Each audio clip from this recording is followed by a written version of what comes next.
Mpenzi sikize basi nachosema, mana mwenzo nipo dilema. Malkia wa roho yayanishi maswali.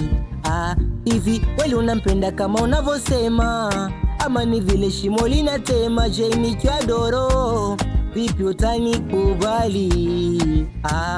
Kama moyo wangu mimi nishakupa wewe kitambo, kinachofanya nisiamini kama unampenda we mzuri pambo. Safari yako we na mimi yako makini, mana ina viji mambo.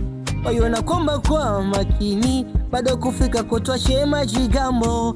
Mama usije ukandoka nyumbani, takwa zaidi ya tafarani. Watanicheka majirani, hawapendi utona mama, na siri zetu zibaki ndani. Gawa kuna mengi mitihani, nawaza ukimpima mizani. Mwezioni tasonona, sina uhakika kama unanipenda, sina uhakika hata kidogo.